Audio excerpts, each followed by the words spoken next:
Hi, my name is Jana, and I'm an admissions rep with Kansas State University Online. I want to thank everyone for joining us tonight to learn more about our personal financial planning master's degree. I'm joined by Dr. Derek Setsnick and Morgan Graham. They're going to spend roughly the next 30 minutes giving us a presentation about this program, and then we'll spend the last few minutes answering questions. Throughout the presentation, we will be using the chat feature and answering questions as they are being asked. Some of your questions may be saved until the end to answer. If you could now locate the chat feature and answer the question you see on your screen, as we would love to learn a little more about you. I will give you a minute to do so now.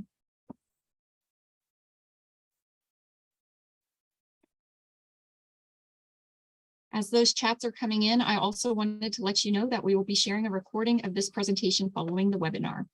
At this point, I'm going to turn it over to Dr. Setsnick and Morgan.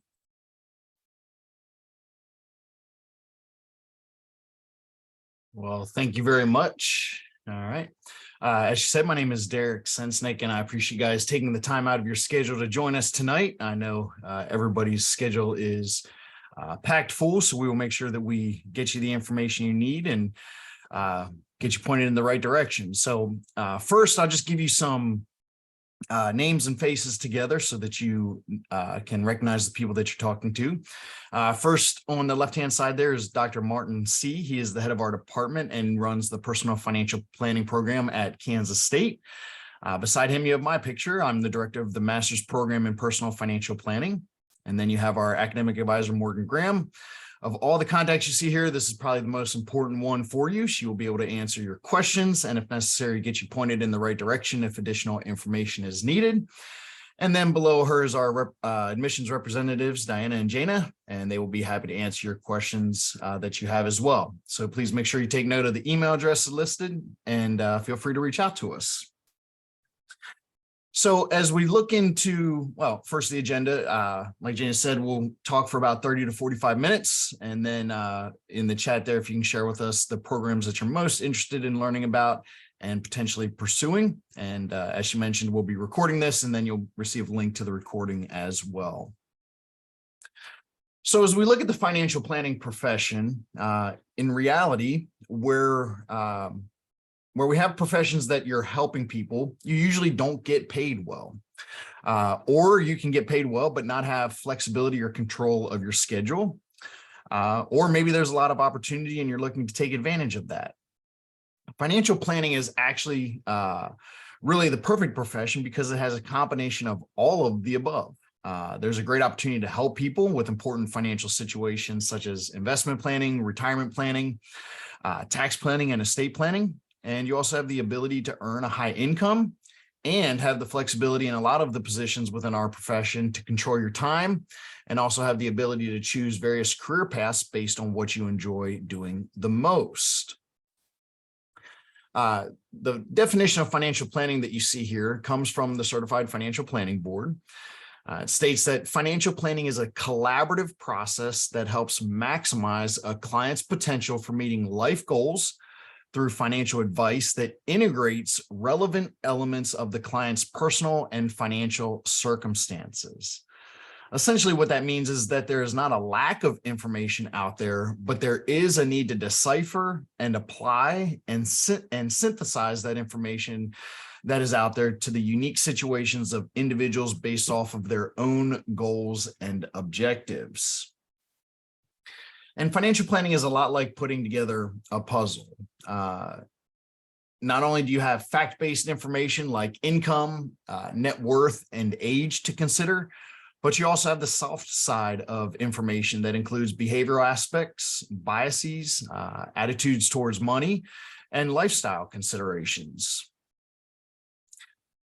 So as we walk through the financial planning process with clients, we look at, if you can go back to the one slide before that, we look at helping them design their lifestyle in a manner that's realistic for them. James Clear has a really good quote that sums this up well, and he says, "The ultimate form of preparation is not planning for a specific scenario, but a mindset that can handle uncertainty." And in our profession, that's not just one outcome that we're planning for. We know that there is extreme levels of uncertainty, especially when we're dealing with the future. Such discussions as how long someone will live requires not planning for a specific age, because naturally no one knows that, but rather handling the uncertainty of that, right? What happens if they live longer than they expected? How do we make sure that they don't run out of money and yet still enjoy living today? These types of questions and answers to those questions don't have one particular end, but rather many different possibilities that need to be planned for. So how do we accomplish this? Well, first we do this through organization, which gives us a clear picture of various financial planning paths that the client may want to take. Then develop a plan that builds confidence to handle uncertain future situations. And then that's followed by an accountability process to make sure that we adapt to those future changes as they happen. The way that this is accomplished for us as individuals within the profession can occur through many different career paths. Usually these are based off of our own personal strengths, preferences, and things like that, but there are a myriad of opportunities within the financial planning profession based off of what you love the most or what you're most passionate about. Obviously, there's the institutional side of the profession, which is typically a corporate setting with a compensation structure that's built around salary and bonuses. Those opportunities are typically found in the financial technology world.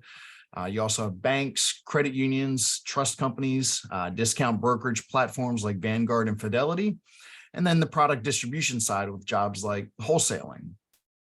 And then there's the high risk, high reward side of our profession that includes being an entrepreneur and building a book of business. This typically occurs within wirehouse brokerages, P&C companies like State Farm and Farmers Insurance, life and disability insurance companies, and then also the option of opening a franchise or using an independent broker dealer.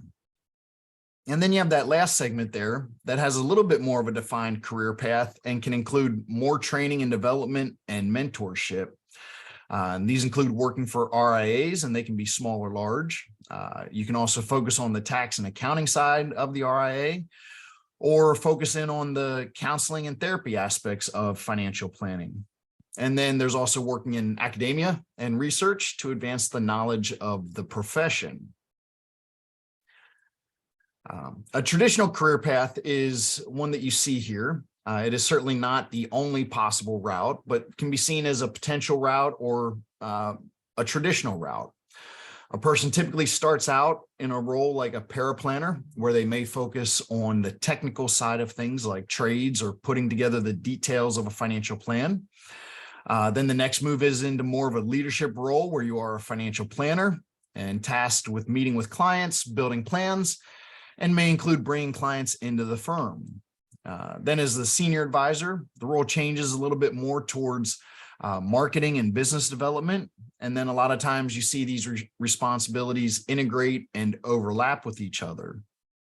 And then at the top of this particular career path is the partner role, where the focus is on mentoring, training, and developing other financial planners, as well as executing the overarching business plan for the company to maintain growth throughout the lifetime of the company. From a salary side, here's a brief overview from a Kitsy's article on the different roles and responsibilities within the financial planning profession and the average compensation packages along with the duties that are involved with those positions. You'll see here that there is a lot of overlap within the positions, and it's really based on what you find the most joy in doing. So with that, I will turn it over to Morgan to dive into offerings that we have here at Kansas State to help prepare you for those career paths that you choose. Thanks, Derek. Just want to say hi to everyone. I'm so glad that if you're joining us live or if you're watching this recording back later, but so glad that you're taking some time to learn about our program at K-State. So as Dr. Senseneg mentioned a little bit ago, I am the academic advisor for the graduate programs. And so that's going to be the graduate certificates, the master's program, and the PhD. So if any of those are on your radar, we'll be working together quite a bit. So I know there's some names in the chat that I recognize. So glad you're here. And if this is our first time meeting, so glad you're here as well. So what I want to do now, now that Dr. Sensnag has kind of given you an overview of just what is financial planning, what are the opportunities that are there in the profession. I love that we have experts like Dr. Sensnag and like our other instructors in the program who have their PhDs, who have their CFPs, who know what's going on in the world of financial planning, and they can really be, just a really helpful guide, whether you are entering the profession brand new. I talk to career changers coming into our program all the time, or whether you're already working for a firm or you're working for a bank, you're already in the profession and you want to take it a step further with your CFP certification, with your master's degree. And so we've got such great faculty that can really just give great guidance there. So sorry, my dog's making a little bit of noise, so I apologize if you hear her rustling her collar around. So what I want to talk to you about now is our programs that we do have here at K-State. And so you'll see on here, I've got a few graduate certificates on the screen. We've got a master's and we also have the PhD. We're going to mainly talk about the first four that you see on there. So the personal financial planning certificate, graduate certificate rather, the financial therapy grad certificate, advanced financial planning, and then the full master's in those areas.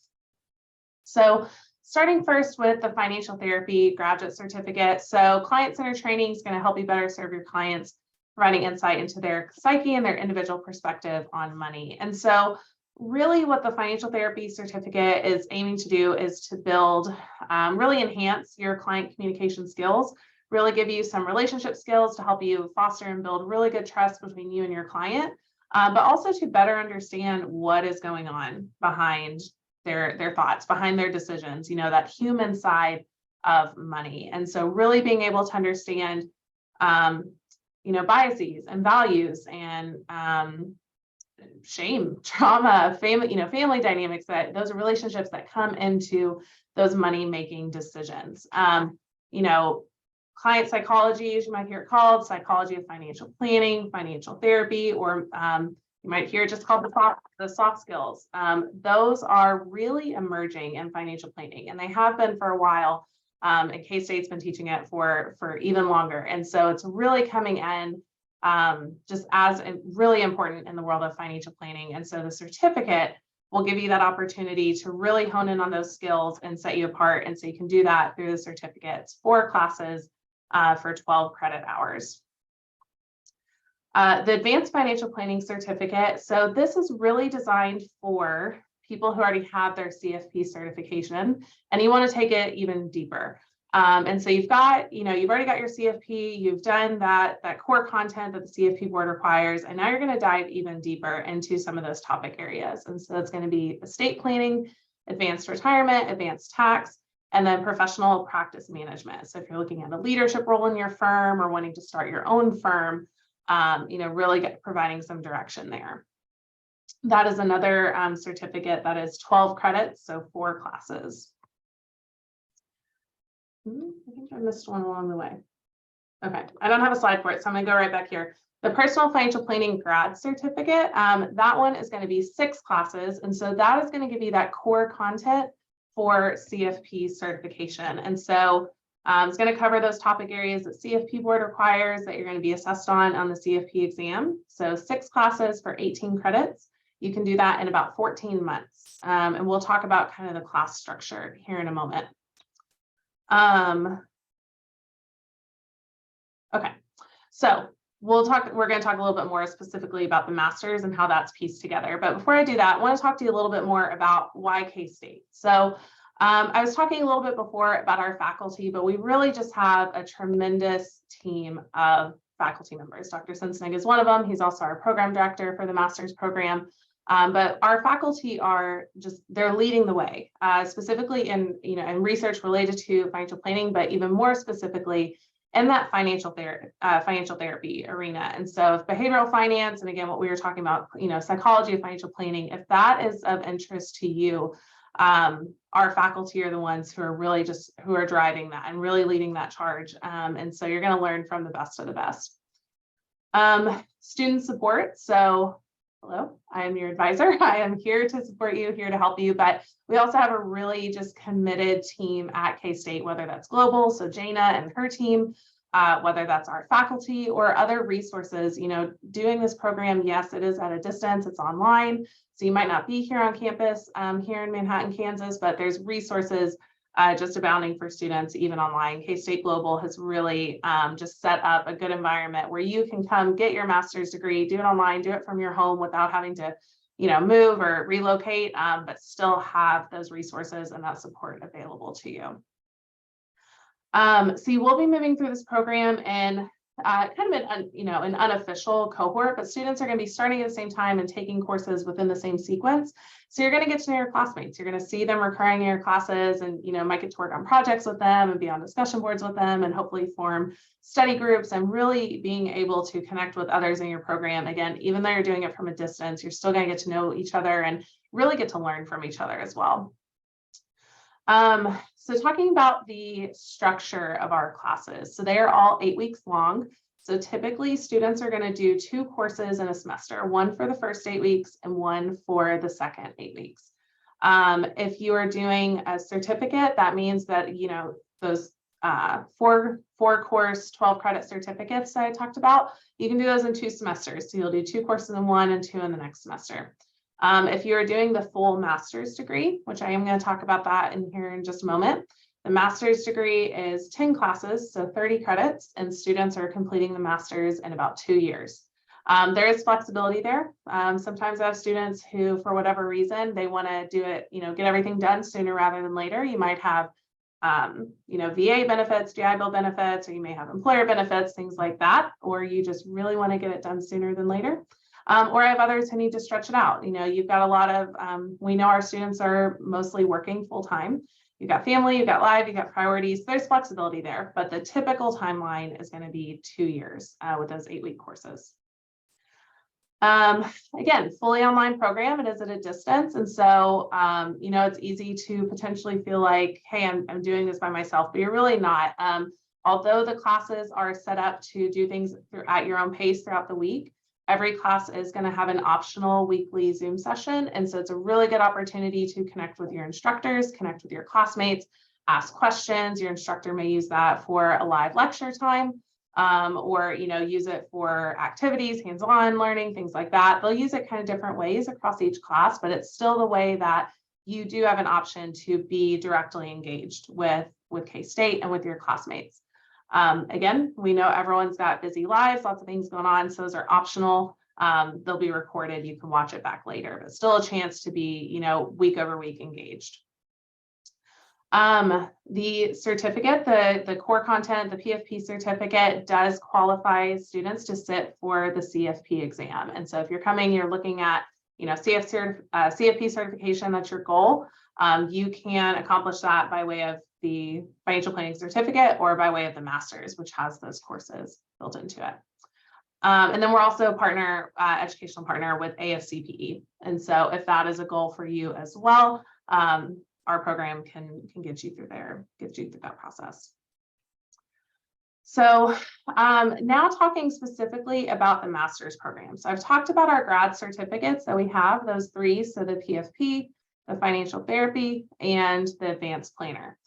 For the master's, you're going to pair 2 of those together. So the core PFP content is 6 courses, and then you would pair one of those other grad certificates together to get that 10 course requirement for 30 credit hours. So as you're looking at these classes, I'm not going to read every single one of them out loud to you, but you can get a feel for here, what are those areas that you would be covering, specifically looking at the financial therapy grad certificate. So you have an intro course, money and relationships, applied behavioral finance, financial therapy theory and research. You'll see those core CFP classes right here at the top, or you can pair it with the advanced planner. And so again, the advanced estate, retirement, practice management, and tax. Now, if you're on the call and you're thinking, I already have my CFP, do I really have to go through all those CFP topics again? I already passed the exam, I know what I'm doing. For students coming in with the CFP certification, then what you can do is pair financial therapy with advanced financial planning. That'll cover 8 of your courses, and then you'll do a couple of electives with that. So typically the electives we see students interested in, Foundations of Leadership is a really popular one. conflict resolution. Those are probably the top two that I see students take for their two electives, foundations of leadership and conflict resolution. But we also see students do financial counseling. There's a second investments class, or if you want to do case studies again, you just couldn't get enough of it, you can do the case studies course, or you may have heard it called Capstone through your registered program for CFP. Okay, so just a few questions that we get asked pretty frequently. I'll move my video over a little bit so I can see. So tuition and fees. So what costs are you looking at if you're coming to K-State? So the current cost is $635 per credit hour, and all of our courses are 3 credits. And so looking at $635 per credit hour, and then really the only additional cost that we see students incurring is textbooks. So those are not included in this cost. So there'll be some books for your classes, and then a financial calculator. But those are the 2 main things that we see. Scholarships. So K-State Online does have some scholarships available that you can look into applying for.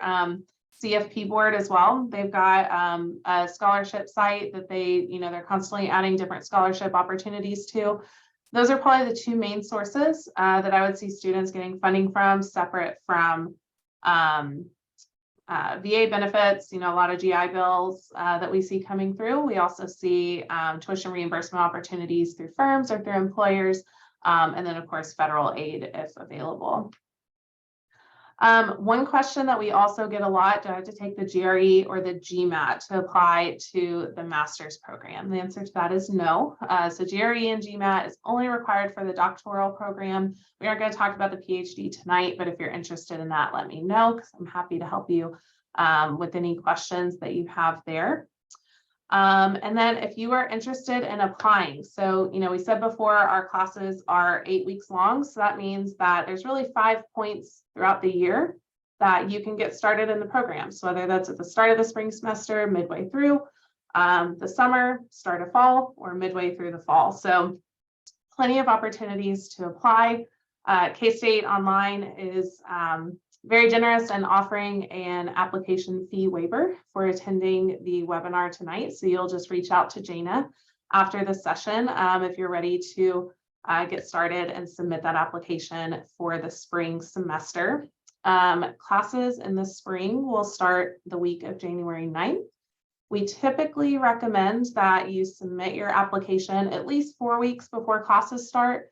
Now with the spring semester, that's also, thinking of holidays and through there. So I would probably aim for the beginning of December if possible. If you need to, get a week or 2 into December to submit that application, that's okay. But I would recommend aiming for 4 weeks before the courses start in the spring. One other thing that I will mention just about applying, and I'm sorry I don't have those noted here, but what are you going to see on the application? So for the master's, the advanced financial planning certificate, and just the main PFP certificate. You're going to have on your application your resume, a personal statement, any unofficial transcripts from any school you attended prior to K-State, and then you're going to have 3 references. For the financial therapy certificate, you're going to have all of that minus the references. So for the financial therapy certificate, it is just your resume, personal statement, and then unofficial transcripts from any schools you attended prior to K-State. Okay, so I see a good question in the chat. Will the waived application fee work for fall 2023? I plan to apply February or March for 2023. Actually, I will defer that to Jana and her team. They're offering that. Another question that I see coming in is the $635 per hour tuition and fees both in-state and out-of-state. That is just the flat rate. So for K-State Online, there's not a separate in-state or out-of-state fee. Another question that I see coming in, can you take more than 1 class in that 8-week block? Yes, with an asterisk. So yes, you can, if that is something that is of interest to you. You and I would want to probably talk a little bit, just see, okay, what are you balancing in that time frame? Work and other responsibilities, because it is 8 weeks. And so that is a much shorter amount of time that you're fitting all of your classwork in, but students do it and they do it successfully. The only other factor we would want to look at is which courses are available. So most terms, especially if you're doing the standard PFP classes and financial therapy, there's going to be some flexibility there, and we can pair some classes together if we need to. Okay, so I think that wraps up my very long-winded spiel. Just want to show our contact information on here again. So if you have any questions, you can reach out to anyone on the screen that you see, but I'm happy to answer any questions that you have as a follow-up. If you want to do a one-on-one conversation, we can always schedule that, and I'm happy to meet with you. I see another question coming in, and I know some are going in the chat and some are going through the Q&A. So, so some of the questions I'm seeing are coming to the Q&A directly to us. But one of the questions that just came through the Q&A is, can you apply to the master's and the doctorate program at the same time? So those are going to be two separate applications with two different application requirements. There's some overlap, and for instance, 3 references, unofficial transcripts, things like that. But the doctoral application does have some additional requirements. The personal statement is a little more defined in those requirements. And there's a research statement that's required as well. So those are going to be two different applications if you're interested in the master's, in the PhD. Okay. Yeah, so any other questions? This is really just opportunity for y'all to let those roll in, and we'll be happy to answer them for you. In the meantime, Dr. Senseneg, is there anything else you would like to add from a faculty perspective about the program? No, I think, one of the most popular programs we have is the advanced financial planning, and the CFP is known for going a mile wide and an inch deep. And the advanced planning certificate really helps you get deeper in those technical parts, diving a little bit deeper into taxes, Social Security, the impact there as they relate to each other, especially with estate planning, taxes, retirement, all of them kind of come together in those advanced classes. Even though we're focusing on one specific subject, we spread out a little bit further and wider and go deeper with the estate planning and the application of that, taxes and retirement as well. Just getting a little bit more down into the minutia there that can really impact some clients. And if you really want to take your firm to the next level or take your practice to the next level, it gives you the ability and the knowledge to do that. So I enjoy that advanced planning classes, or the advanced planning classes. Absolutely. Yeah. Yeah, I think I've heard from a lot of students about, just really positive experiences that they're having in the classes, how they're really able to apply it in the work that they're already doing. One thing that I will also mention, because I don't know if we have, people who are already in the profession that are attending tonight, or if we have career changers, but if you're looking at coming into financial planning, but maybe that's not your background, and now you're looking at it from a graduate level. We do have a fundamentals course that we use as a prerequisite coming into the program. So if you haven't taken finance classes or financial planning classes, specifically one thing that I would ask you to consider if you're thinking, well, do I need the fundamentals? Do I not? If you haven't studied time value of money in the past, that's obviously a big one. That's going to be recurring through your classes that you're really going to want a good handle over. But really, the fundamentals course is going to be an overview of all of those topic areas. So you can build, a solid foundation that you can feel confident going on into those specific topic classes. That is available as a prerequisite for the program. And so we can fit that in. If you're kind of on the fence of, okay, I know I want to get my CFP certification. I don't know, I think I might want the full master's, but, really right now the CFP is your goal.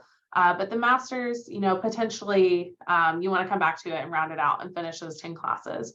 I would definitely recommend go ahead and apply for the master's, as opposed to just the certificate. If you think you will come back and do the master's, go ahead and apply for that. You can do those first 6 certificate classes for CFP, qualify for the exam, go ahead and sit for it, and then come back and continue. But if you apply for just the certificate and then later, change course and decide to fully go ahead with the master's, you would have to reapply because you do have to be admitted by the graduate school to the master's. So go ahead and apply, do the full master's, and then we can get you going from there to wrap up those classes. If you want to, kind of get a visual of your timeline and say, okay, here's what I'm thinking of starting, here's what I've got going on, set up a meeting with me. You can email me and we'll set up a meeting and I can create a graduation plan for you. And we can talk about that timing and, see that specific to your circumstances and see what that would look like for you to finish the degree. I see one more question coming in.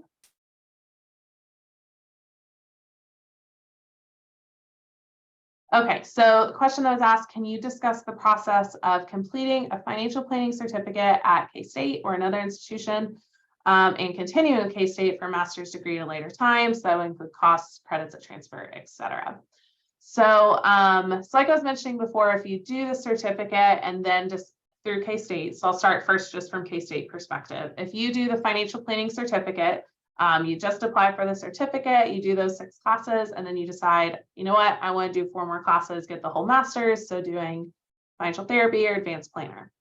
If you just apply for the certificate and then decide for the master's, you would have to, again, reapply because you have to be admitted to the master's, but those 6 classes you already did will just carry over into the master's, and you would just have the 4 left. If you have graduate credits from another school, and they do specifically have to be graduate, but if you have graduate credits, then there could be an opportunity for transfer. The graduate school allows for up to 10 credit hours to transfer in. Since our classes are 3 credits, then really that's going to be 9, but you can transfer up to 3 classes into the master's. It is a little different for the certificate. There are still transfer opportunities. It's just a certain percentage is how much you have to do at K-State. In terms of cost, there isn't a cost for transferring. So we would just, we would review your courses and transfer those credits in.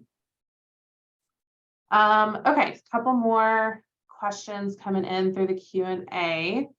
I'm already in the industry, but I don't have a financial planning degree. Would I need to do the prerequisite class that you mentioned? So that's such a good question. So if you are actively working in financial planning and you're really involved in, the financial planning process, and this is your day-to-day, then no, you wouldn't have to take that fundamentals prerequisite.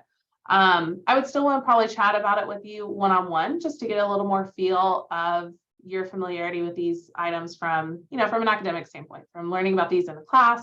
Having kind of that formal overview of everything. But again, if you've got financial planning training, you're working in these areas, then no, you probably won't need the prerequisite class. Okay, another good question. Are the classes asynchronous? So they are asynchronous in that, you're going to be doing like your readings, your assignment, your discussion boards, watching a recorded lecture. You're going to do that on your own time throughout the week. It is synchronous in that you're still going to have weekly deadlines. So it's not going to be a self-paced program. You'll still have week over week deadlines and readings, things like that, but you aren't going to have required weekly class meetings. There will be that optional Zoom meeting that'll be recorded and you can play it back later, but it's not a required class meeting. Okay, I think we've got a few more. Okay, so one question we got is, how does this program stack up to some of the other ones? So Texas Tech, Creighton, those are others that are well known in financial planning education. Creighton's similar in having kind of a client psychology perspective. There's a lot to consider there. There's a lot of factors that go into, comparing institutions to deciding what is going to be the best fit for you. One thing I can tell you is if you're looking for CFP certification education, all 3 of us have got it. And so we can all get you there. But what I would consider, as you're looking at the difference is location. That's obviously a big one. Is it going to be location bound? Is there flexibility? We're fully online, so you don't have to relocate. You can do it right where you are. Looking at faculty, what are their research areas? What is their involvement in the profession? What experience do they have? And also, how available are they to students? What is their teaching style like? How hands-on are they? What's kind of the volume of classes? Things like that. And then also looking at the specialty area, one thing that really stands out for K-State is our financial therapy. That is something that K-State, we have the first financial therapy program in the country. It is something that, again, our instructors are leading in those areas of research and, innovation around financial therapy. If that is what is different for you, I talk to students all the time who say, I was looking at programs and, and K-State had this financial therapy, and that's what I want. That's what I want to set myself apart, or that's what I want to really enhance the business that I am doing. So looking at those specialty areas and seeing how that aligns with what you are wanting to develop in yourself as a student and develop in yourself as a professional. So that's what I would kind of take into consideration as you're looking at other programs. And obviously cost is another big one. We know cost of higher ed is something to think about. Derek, is there anything you would add to that? Yeah, I'll add into that. I think one of the things that Kansas State focuses in a lot on is the behavioral finance piece. And the behavioral finance piece, financial therapy, things like that, really comes down to answering the question of why. So for example, why do clients not save for retirement? It's typically not an income situation. It's more of a behavioral situation. You look at spending. Why do people spend in certain ways? That's more behavioral than it is anything else. And so our focus on that side of it really complements the fundamental knowledge from the financial planning of retirement and things like that. It's great that to know and understand retirement and all the intricacies that go with qualified plans and pension plans and the difference between defined contribution, defined benefit, all that kind of fun stuff. But if you don't know how to apply it from a behavioral standpoint and get somebody to implement their financial plan, that knowledge of how a 401k works isn't as useful. And so part of the financial therapy program is the research aspect of it. So you actually get to, work on publications that get published in peer-reviewed journals and add to the knowledge of the profession as a whole. And so that's one of the biggest aspects and biggest differences that attract people to Kansas State versus some of the other opportunities that are out there. And then there's the question there of any job networking opportunities in the program. And that becomes very unique because obviously this is an online platform, but the unique thing is I got my master's in financial planning from Kansas State and my PhD from Kansas State. And so it became very interesting how the networking worked because you wouldn't think of it as, you're going to a restaurant or a location like that and going around and chatting with people. But as you move through with the cohorts, like Morgan talked about, you get to know these people and you get to know where they're working and start to make connections there with the companies that they work for or hear of opportunities. And then you end up going to conferences and you see them there in person and you start to make connections that way. And so, for example, I live in Houston, Texas, and I have a class right now, 45 students, 10 of them are from Texas. And I just had lunch with one of them earlier this week. And, so it's interesting networking opportunities. It's not the traditional networking setting, but, you get to know these individuals that you're taking the classes with and you find unique opportunities there. And so if you say, hey, I'm looking for an opportunity with Vanguard, or I'm looking for an opportunity with, this type of firm, either us as professors will know where to point you in that direction, or your fellow classmates will say, hey, I live in that same general area. I live in that state or used to work there and can make a connection. And so that's kind of how the networking opportunities work. And then at times we do have guest speakers that come in to talk about some of the, job opportunities that they have, but typically it is more relational from a networking standpoint, and you get in that way with the job opportunities that are there. So. Absolutely. Well, and you brought up an interesting point in that you did the master's and, you've gone through the master's program, done the online program, did the PhD. I did my master's online through K-State. I did mine specifically in academic advising. It wasn't PFP. But, your instructors, your advisor, we've done this online environment. We've done it while working full time, like a lot of you are doing. And so, you've got instructors, you've got support who understand what you are working through as a student, who understand what you are balancing as you're doing this full time. And, just like Dr. Sensnig mentioned, it's not going to be the traditional networking environment, but that is a cool thing about the online spaces. You've got students coming from all over the country. And so really good opportunities for you to connect with your classmates. But that is definitely something that's part of being an online graduate student. Is we're going to try and give you the opportunities that we can. We've got a student group in Canvas where I post job openings all the time that firms are sending us and they want K-State students to apply for. We post job openings, webinars, just different things that people are hosting that are opportunities to connect with firms or connect with membership organizations. So we're going to, create those opportunities for you, whether in class or whether it's through our advising sessions, things like that. But then there's still, that element of, kind of taking advantage of those resources that we're giving and, taking, the steps to engage with your classmates. So doing that through those Zoom sessions, doing it through study groups, things like that.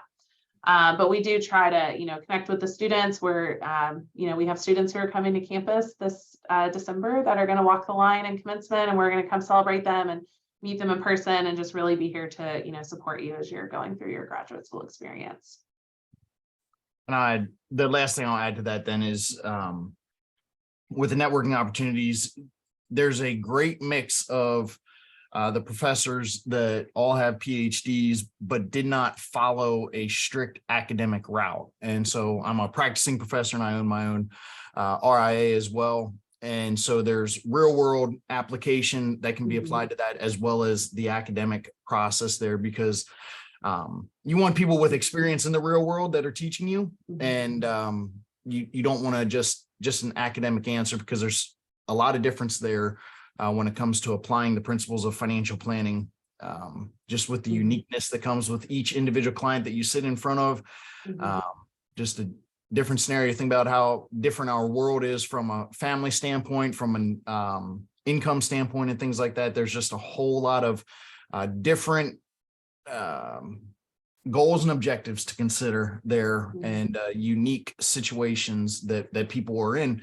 And you need to have somebody that's walking with you through it, that understands what the real world is and how to apply those principles in the real world. So, yeah, I think as I'm thinking through kind of our roster of instructors in the master's program, all of them are practicing. So they've got, the academic and the teaching side, and also practicing CFP. So just like Dr. Sensnig was saying, that real world practical experience.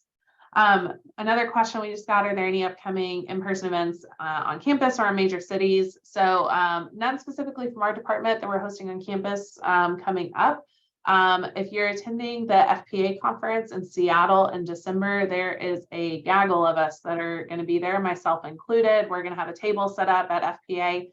So that's in Seattle, December, I think it's 12th through the 14th through the 16th, something like that. So if you're going to be at FPA, please come by and see us. We might even have some goodies for you there, some drawings, things like that. But would love to talk to you and meet you in person if you're going to be there. But if we do have any events coming up, any recruitment opportunities or things to connect with us, because you attended tonight, we'll know how to get in touch with you, and we can definitely let you know. Let's see, I think we have.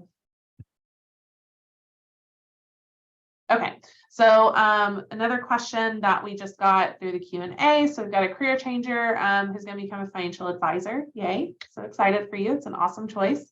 So when is it recommended to start the certificate and master's program? Immediately, 1 year on the job, 2 years, etc. I'm going to lightly answer that question, and then I'm going to turn it over to the real expert who can give, again, that practical perspective. I would say I don't have a one-size-fits-all answer for you, because I have students come through who are working in a job completely unrelated to financial planning, and their first step is doing these classes. And so getting these classes and using that to gain familiarity, gain a little bit well, the word's kind of failing me right now, but to have something to go to potential employers and say, I don't have this experience, but doing these classes, and here's what I bring as as a prospective hire. And then others, who are looking for jobs and then want to go into the education. And so I personally don't have a one size fits all answer. I think there's space for wherever you are in that process. That's going to be a good fit for you, just kind of depending on additional factors and needs. But Derek, what are your thoughts on that? I would say, as a fellow career changer myself 14 years ago, you want to start immediately as soon as you can, because you're coming from a different career field. You'll want the hiring manager to see that you have a certain level of commitment to advancing your own knowledge in the financial planning career field, and then having a certain level of commitment to the financial planning career field. On top of that, a lot of hiring managers expect you to come in and make a difference immediately, regardless of the level. So even if you're at the paraplanner level and it's just an entry level, you want to have a baseline level of information that you're coming in with so that you can be an asset to the organization immediately. And so I think as soon as you can, from a practical standpoint, start the program just to show that level of commitment, kind of like what Morgan talked about. But then also the CFP is the gold standard in our industry. It's almost become a unwritten requirement as far as financial planning goes. And it opens a lot of doors. And so you want to get that designation as soon as possible, because it does open up opportunities for growth, opportunities for enhanced income, job opportunities, everything just opens up with the CFP designation, and basically has become an unwritten requirement, like I said. So you want to start as soon as you can, and then go from there. Awesome. Thanks for that. Okay, so one other thing I'll add, as we're waiting on any, final questions that you may have, I'm going to put in the chat my Calendly link. And so if you want to set up a meeting with me, that's the easiest way to do it. You can go and look at my calendar, find the time that works best for you. But use that link, set up a meeting if you want to talk about this further. Again, I know that everyone has their own situation, own circumstances that they're coming, that you're bringing into considering starting a graduate program. And I would love to talk to you about that, or create a graduation plan for you. Or again, you can email us with questions. Happy to answer those. This is a good question, and I am going to fully let Dr. Sensenig answer it, but are there any research opportunities for master's students? Absolutely. There's two classes that you take there to do the research, and it's led by obviously the professor there, and the class picks the topic, and the class does the research together and then does the publication together. And so Kansas State is a tier 1 research school, which is the highest level of research in the academia world. And so it is not expected, but you would want to set it as an expectation of yourself to have at least one publication as you go through those research classes, the research clusters that we have as the electives, and then part of the financial therapy class. And so definitely opportunities there for peer-reviewed research that you see in the Journal of Financial Planning and other high-level journals like that. So absolutely. Yeah, so K-State is an R1 research institution. And so absolutely tons of research opportunities. If that is your goal, if wanting to get involved in research now, if the PhD is on your radar for the future, tons of research opportunities, and faculty would be happy to support you in that. Okay, any last questions that anyone has before we wrap up? Give a second for those to come through.